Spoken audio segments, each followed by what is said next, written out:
What's up, everybody? I hope everybody's having a wonderful Saturday. Yeah, I know. We usually post them on Friday. This time it was Saturday.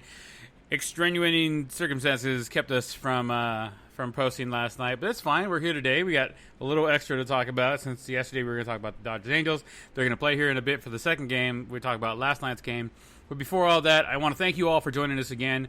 Don't forget, we have jumped on social media. We are on Instagram and Twitter. Twitter, you can find us at @theblown_save. And on Instagram, you can follow us at @theblown_save. And like always, don't forget you can reach out to us at theblown_save podcast@gmail.com.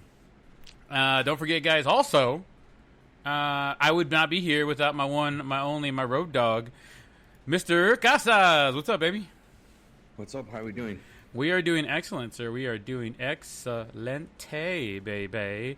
I know we both had some things going on yesterday, so we weren't able to record, but we did. We are here today, and we're going to get it done, right?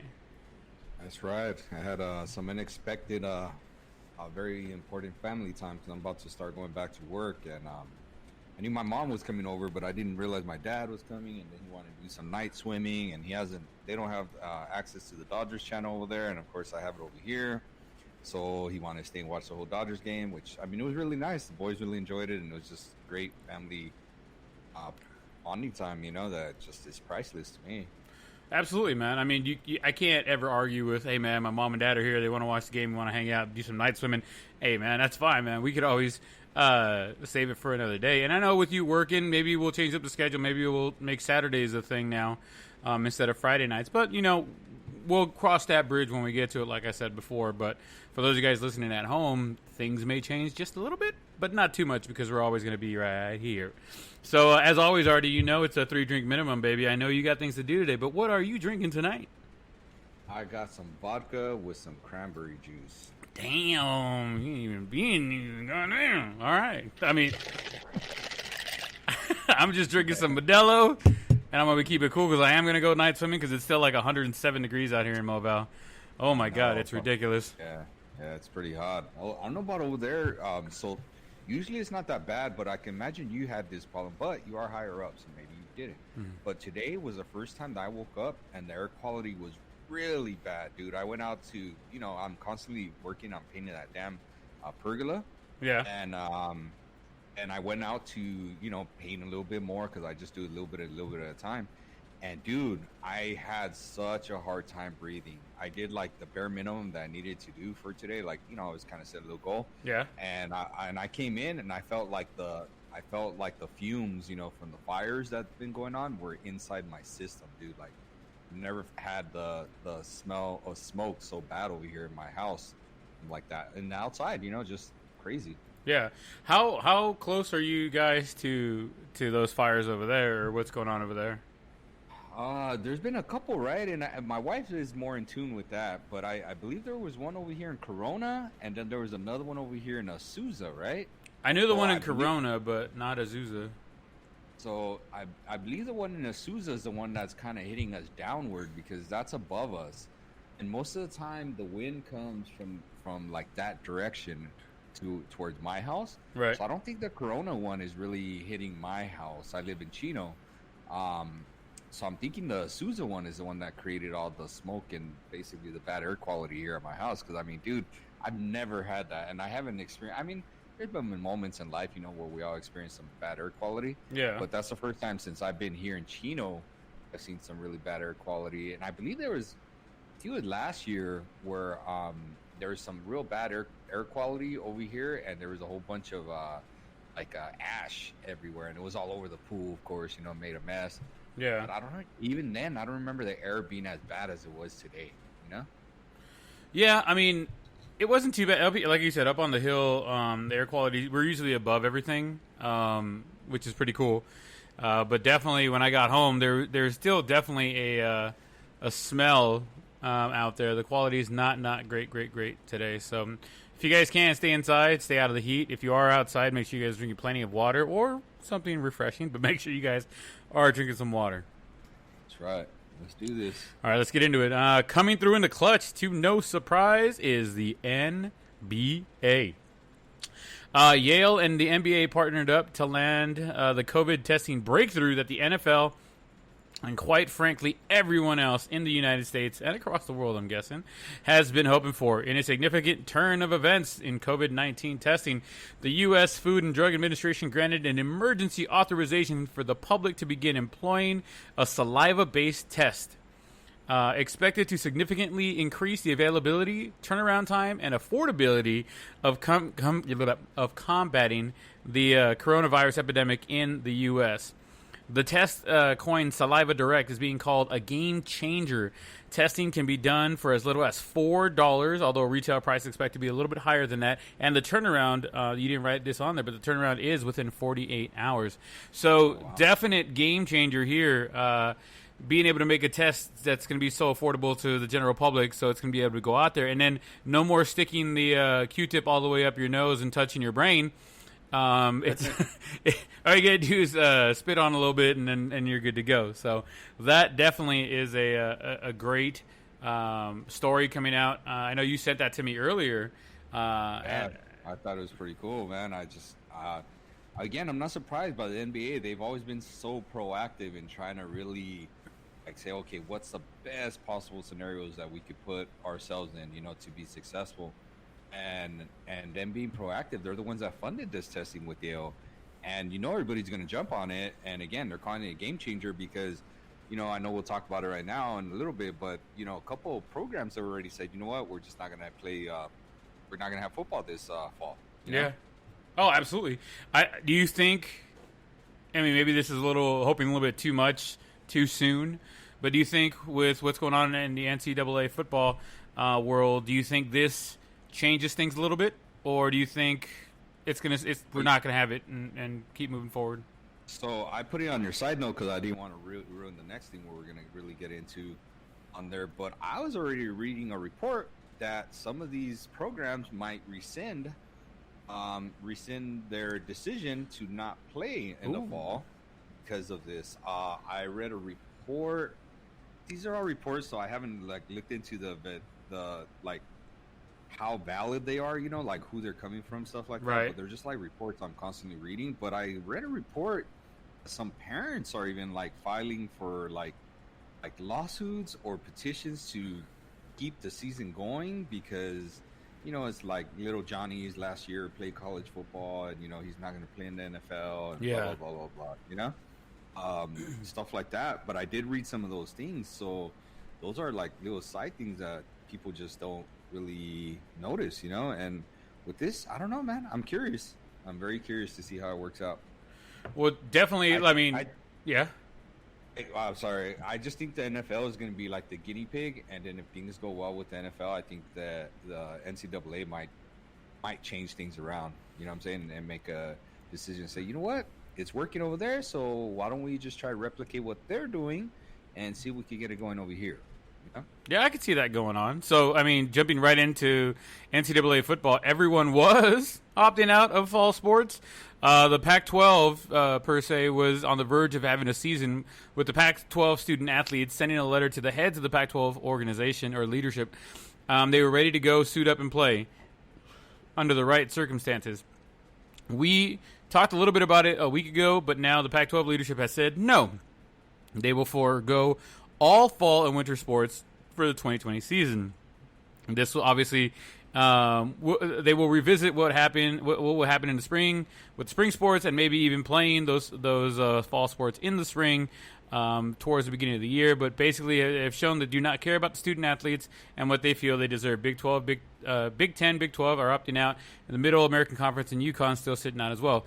However, now that you're saying that the new report with the new method of testing, this could all get thrown out. Now, I don't know how to call it a side note, but I'm thinking now, okay, so Pac-12 put out that letter.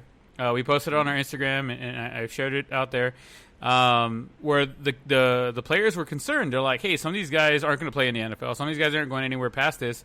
What happens if somebody gets sick and they can no longer play or have to drop out of school or whatever, this and that? You do not take away their scholarships. Don't forego, if they don't want to play, their eligibility for one more year. You know what I mean? I don't know if they still want to play, though. After going out there and sticking their necks out that way? Do you think if they come back and go, oh, well, we have better testing now, we can check and make sure you're going to be okay, do you think they still want to go out there and play, or do you think they're going to stand still and be like, no, like what we put down is kind of important, not only for like the revenue and stuff like that, and having medical care for anybody who does get sick beyond college, their college life within those like first 5 years, I believe it was. Do you think they still go out there and play? Let's just call it the Pac-12. Do you think they go out there and play if the method of testing for coronavirus is changed with the new test? So I think I think best case scenario, what ended up happening is that they have a delay to the start of the season, because again, I really believe that they're going to look at what's going on with the NFL and how they get it going and how they do things, and they say maybe there's nothing bad happened, right? They're like, all right, it's working there. Why don't we revisit this and say we start, I don't know, because the NFL is supposed to start what, in September? Yeah. I don't know what. Okay, September, right? So then let's say they go through September and October comes around, and college football sees that there's no problems in all of September. So then in October, maybe they start kicking around the ideas. Okay, well, let's say we were to play, how can we start? Blah, blah, blah, blah. I think that would be the best case scenario that's going to happen with the NCAA, like my personal opinion. Because they're just not professional athletes, you know, that's part of the problem. But that has also been part of the problem, is like, they treat them like professional athletes because they make all this money off of them, but they don't get paid like professional athletes, right? Which is everything that we talked about last week. So they're just like in a really difficult position, you know? Like, it's one of those damned if you do, damned if you don't, right? Catch-22 type of things. Yeah, I mean, I know what they want to stand for. I know, or I know what they're standing for. But if Pac-12 or anybody else, Big Ten, Mid-American Conference, if they come back out to and say, well, you know, you guys don't have to play. We're going to play. Whoever wants to show up, shows up. How many players do you think sit out? How many players do you think show up? Do you think they show up, or do you think they sit out? We're talking about for college? Yeah. I think there's more people that don't show up than there is people that do show up. You know, they're not getting paid for it. Do you think the lack of attendance of people that show, or not attendance, but people showing up to play, cancels the season, or what do you think? Because you gotta field 52 people on a football team.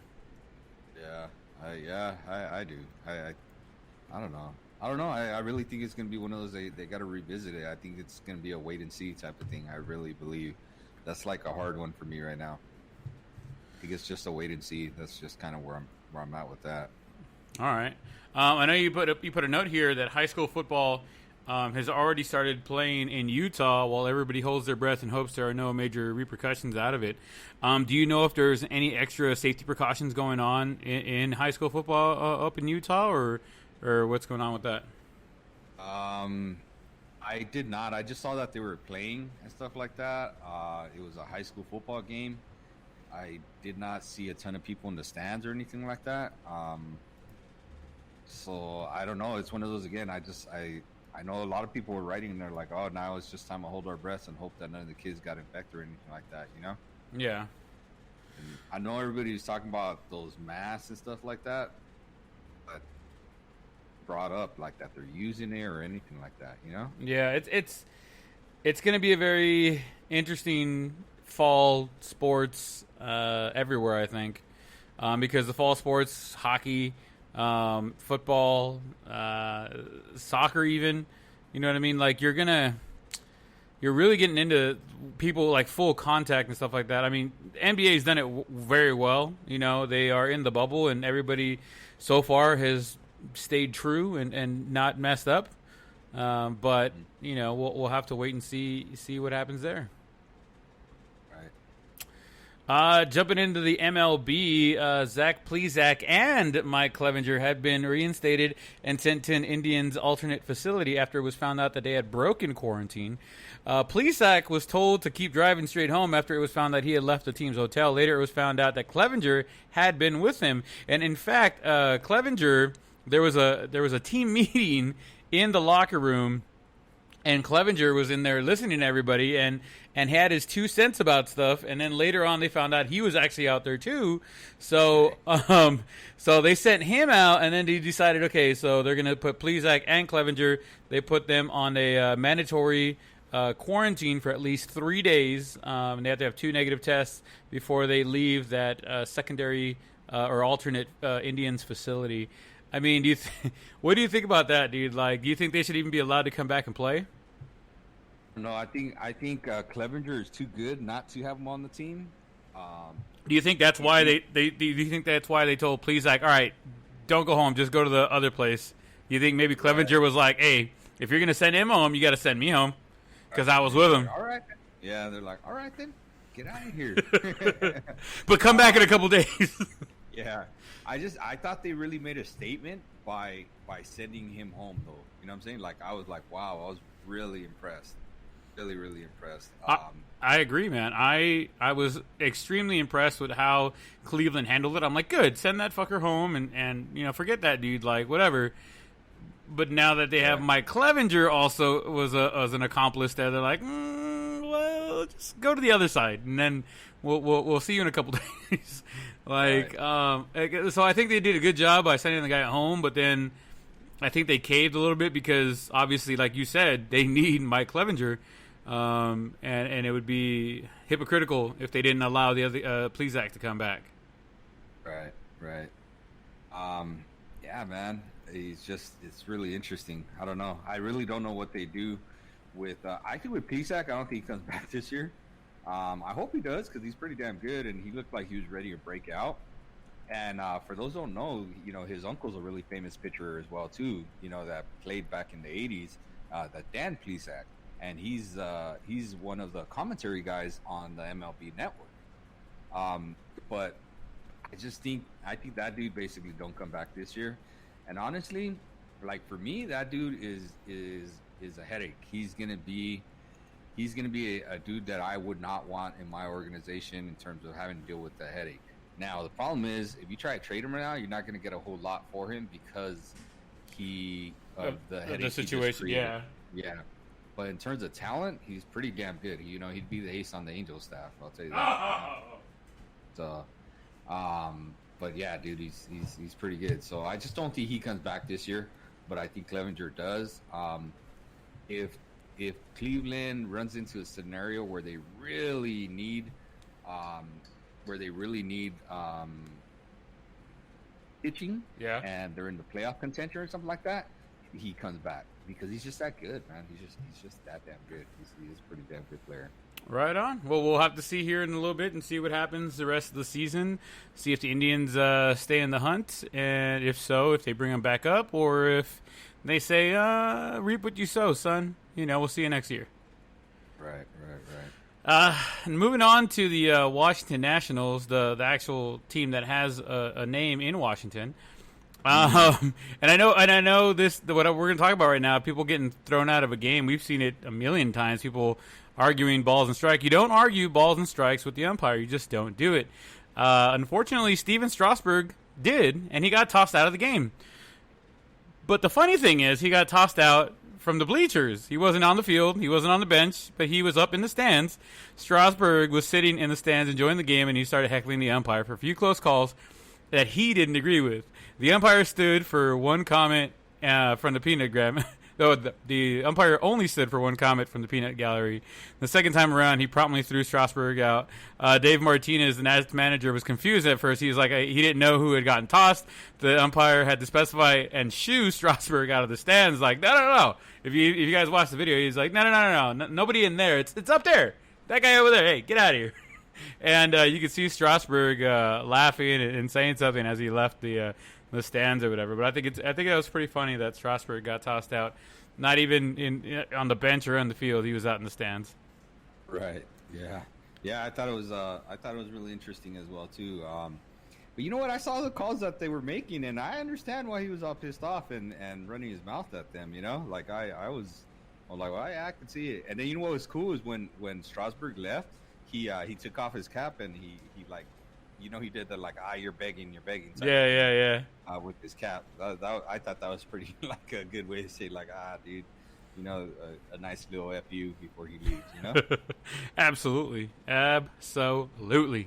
What else we got for the MLB? The Mets were down 16-3 against the Washington Nationals, so they called on their star shortstop Luis Guillermo to come in and pitch at the top of the ninth inning, throwing the heat with the old gravity sinker at 68 miles an hour. He did pitch a 1-2-3 ninth inning to end the game, smooth as butter. I don't know if I sent this to you or you sent it to me or how it got to each other, but I don't know if you saw the video. I mean, it's just hilarious to see him just like.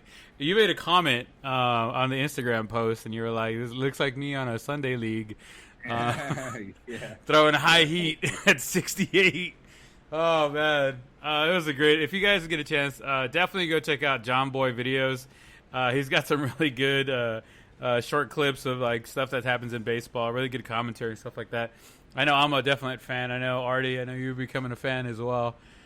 He's pretty damn good. I like him a lot. Anytime we see something happen on MLB, we're quick to be like, okay, we need a John Boy to do this now.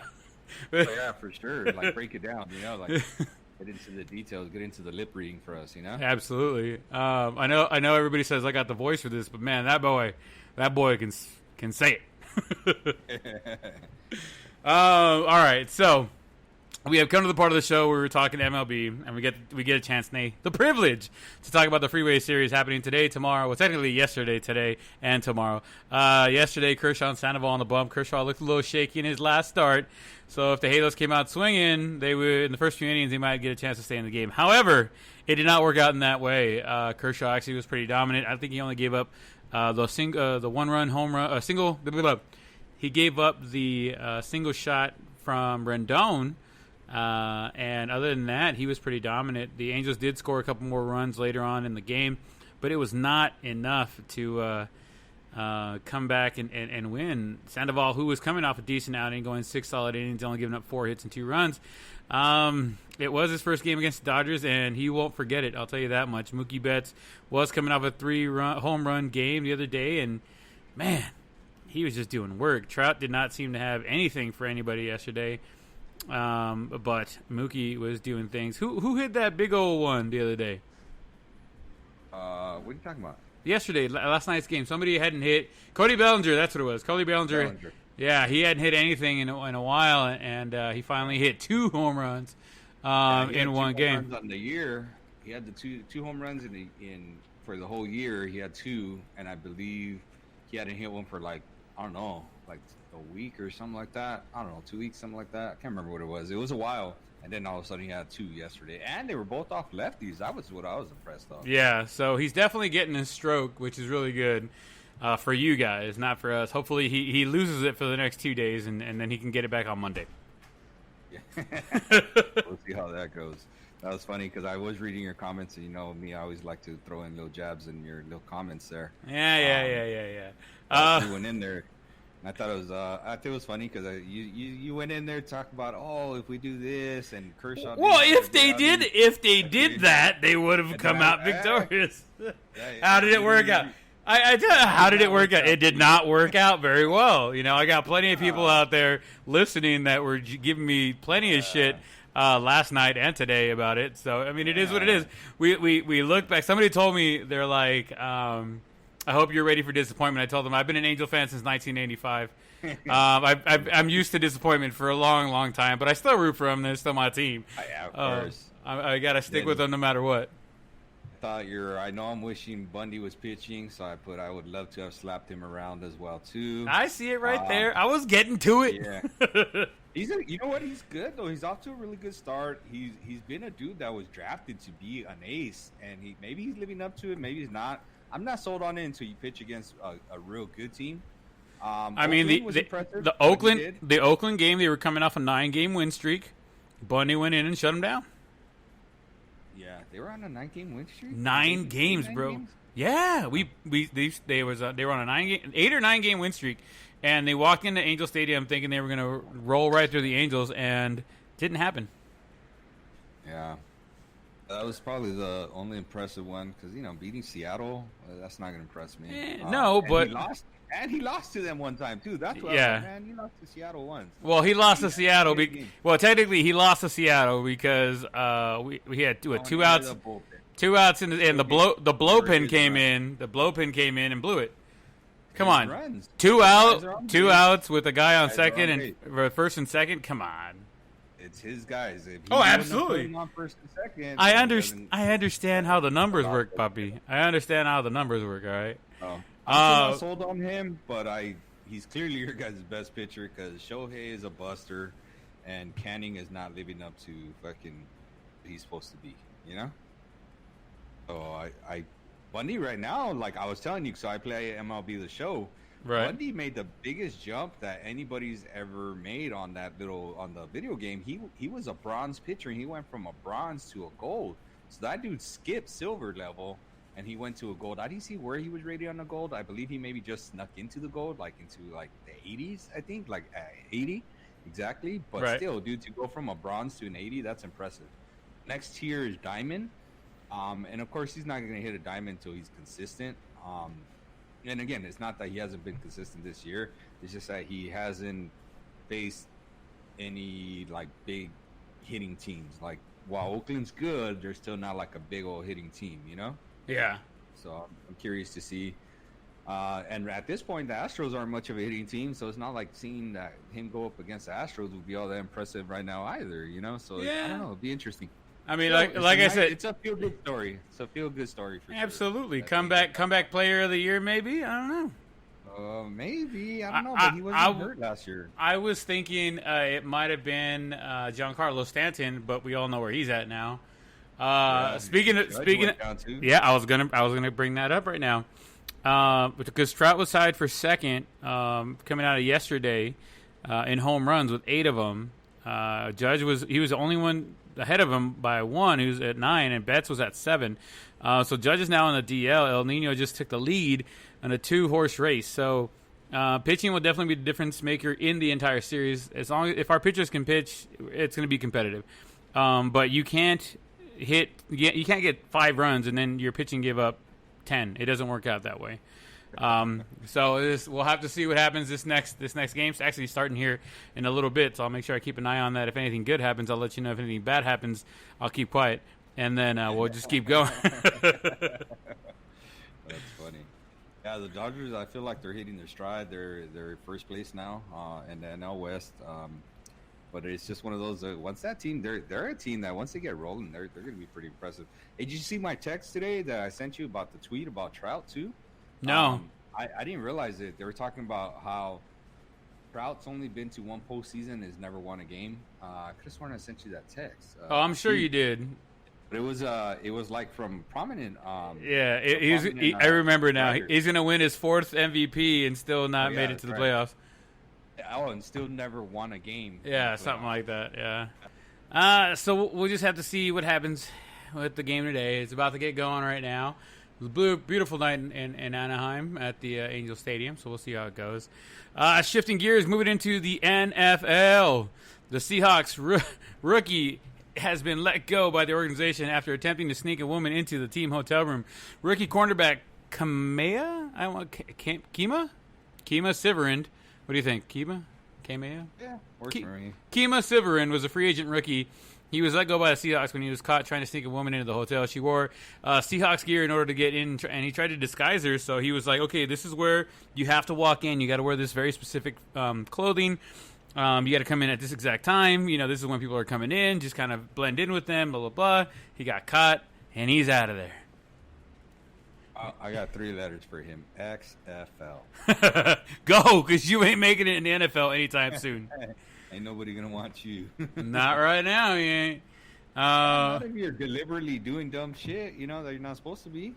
Yeah, I mean, you're not even like a big rookie. You were a free agent rookie, walk on, invitee, and you're gonna fuck up like that. You're like, come on, you may have just given up. You may have just messed up your chance just for a little boot hay.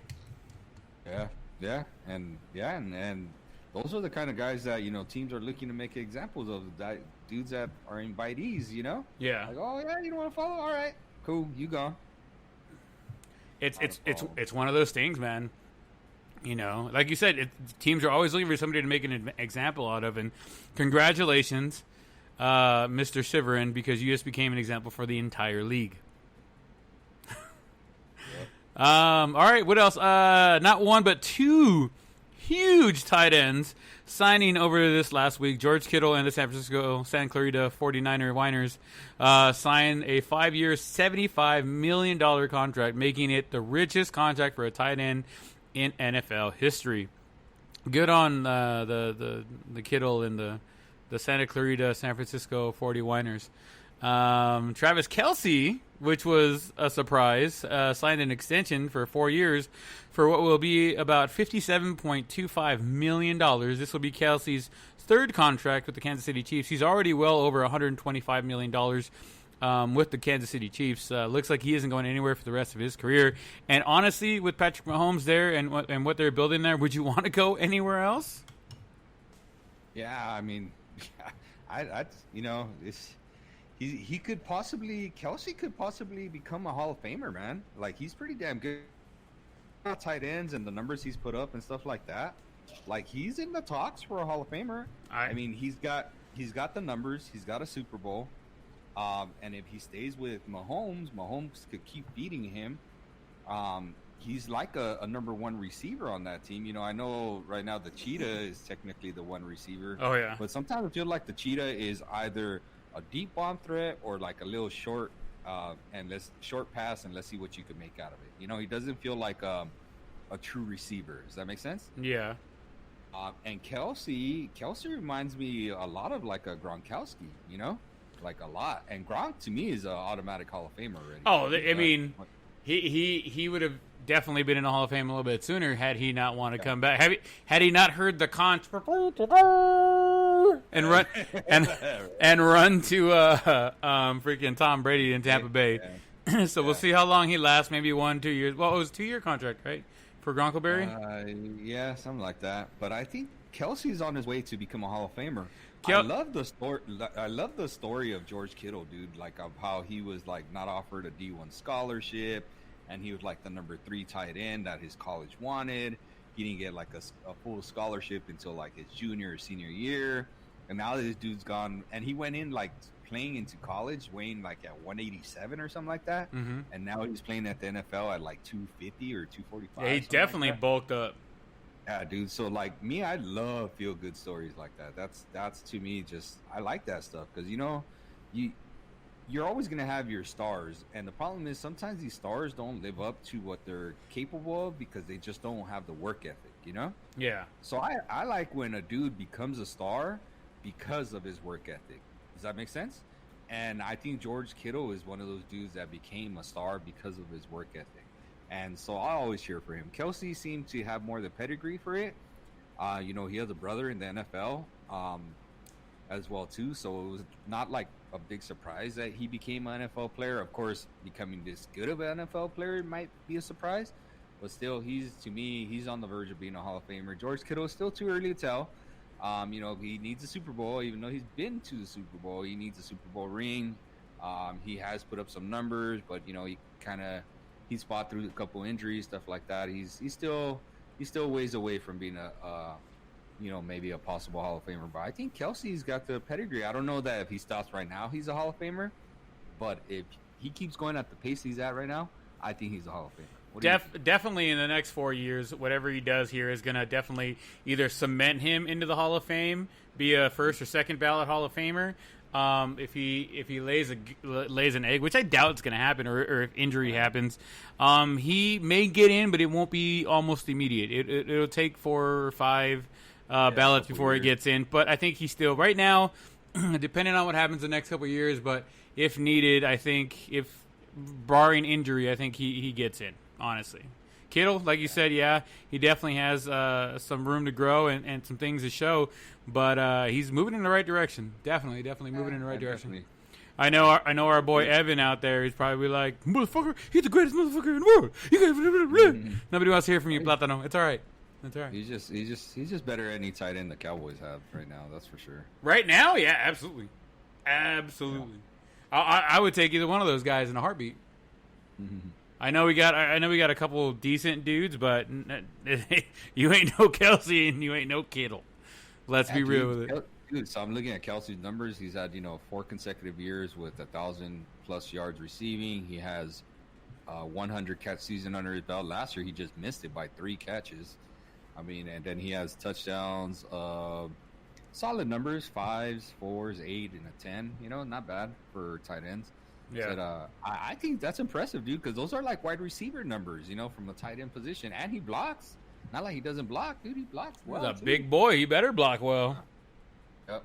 So, I don't know. Pretty cool. Pretty cool. Oh, you know, to finish that off, did you hear about the quote or they had him mic'd up, or they had a hot mic real close to George Kittle in the Super Bowl, and he lost, and he said, I will be back. They have him talking at the end when he's realizing that they're going to lose, and he said, I will be back. This will not define me. This will not be the last time I come back to the Super Bowl. Mark my words. He's I will make it back. I will find a way to get back. I thought that was cool. Like, he's just talking to himself and kind of like taking that moment, you know, because a lot of dudes will cry, you know, that they lost or whatever, blah, blah, blah.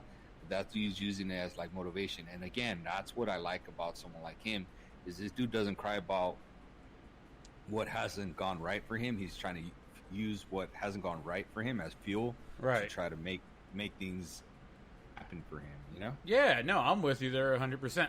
I hadn't seen that. Cool. I had not seen that. So, I mean, that's actually pretty awesome. I'll have to dig in there and try and find something. Yeah, I saw it on Instagram. It's pretty cool.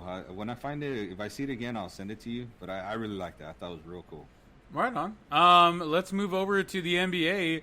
The playoffs have been set. I see you adjusted. I thought they were set yesterday, but I guess the Trailblazers had something to say about that today. In the Western Conference, we're going to go over the picks, who we think is going to take the W here. Let's start with the Western Conference. So first off, we got the Lakers and the Blazers. We got the Clippers and the Mavericks, the Nuggets, then Utah, OKC versus the Rockets. Okay, what you got in that first matchup? The Lakers and Trailblazers. I'm pretty sure I think you got the Lakers. Yeah, that's my homer pick. I am worried about the Blazers though, because they are on fire right now. They're really good, but you know, LeBron's been on a mission, dude. LeBron is on a mission, and I think Anthony Davis could taste his first championship. Yeah.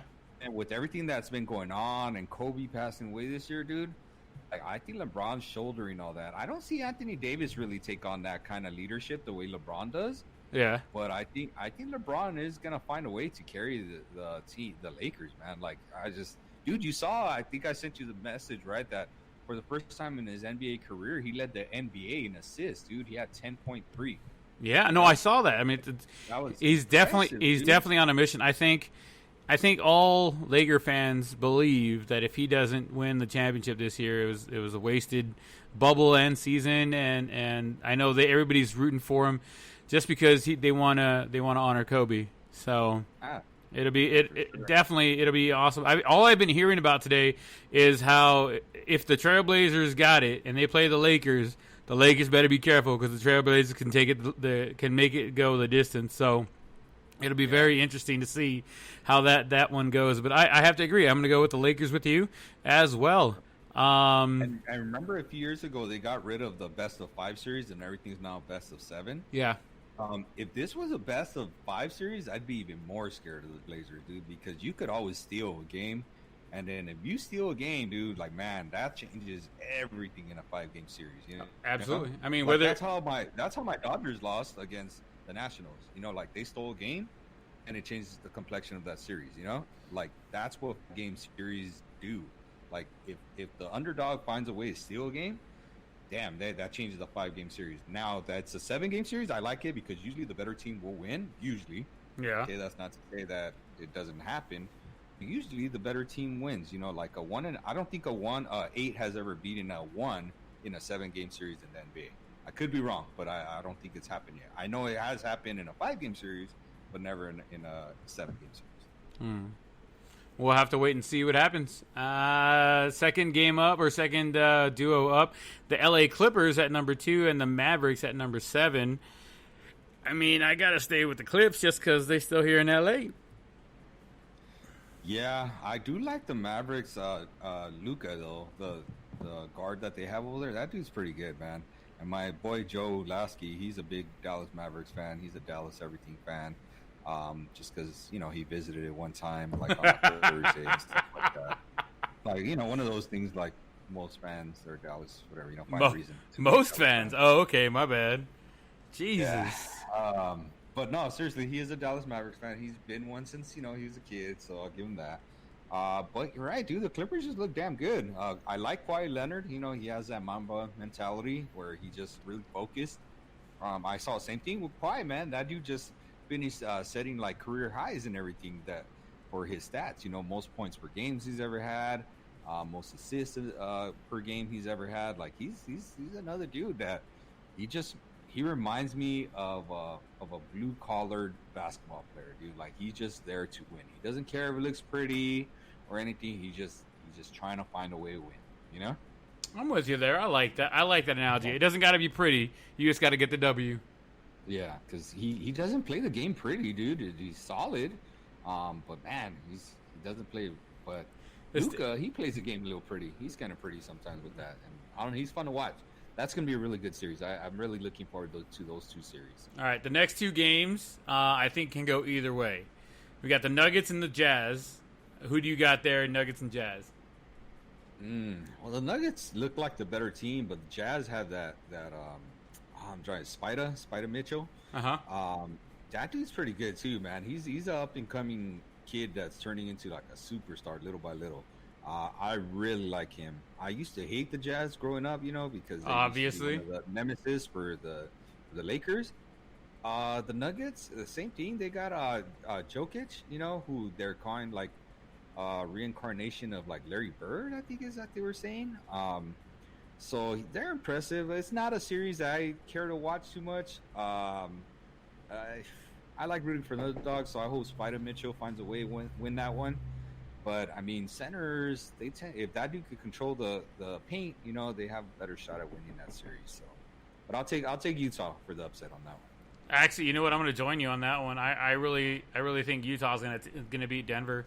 So I'm going to go with you on Utah. I got no reasoning. I got nothing else. But you convinced me. Let's go Jazz. Okay, last game. OKC versus Houston. Who you got? Thunder or Rockets? What do you got? So this one's interesting to me because these are two franchises that always find a way to shoot themselves in the foot in this series. It's not like both of them could lose it. And the interesting thing is, I don't know if you remember, but this is where the big trade happened in the offseason, The Rockets traded for Russell Westbrook and gave up Chris Paul. So Chris Paul is always like a vengeful kind of dude, like where he's always looking, he's the little guy on the court that has always played more than what I think he was. Hold on, Artie. Hold on, Artie. Hold on. Guys, you guys got to wait on who else we think is going to win here real quick, but we got to... Trout just hit a home run. Did he just hit a home run? Yep, 2-run shot. Oh! We got a new leader over here. Mike Trout tied for the lead at number 9. He's the only one effective here at number 9 with the home runs. But for you guys playing at home, we got a little bit of an emergency over here. We're going to get out of here pretty quickly. Guys, there's a few other things we wanted to talk about. Unfortunately, we'll have to save it for another day. Maybe tomorrow we can get together, Artie, and do something with that. We definitely want to talk about extra innings or something. Yeah, we'll knock an extra innings out, and we'll figure it out from there, guys. Sorry, guys, it's going to be a short one today, but we will definitely give you a little more tomorrow. Artie, give him the quick sign-off, man. Don't forget to wash your hands, use your mask, and be safe out there. Absolutely, guys. I love you guys all. Please be safe. Make sure you guys are taking care of yourselves. And please, please, please wash your hands, and we'll see you guys next time.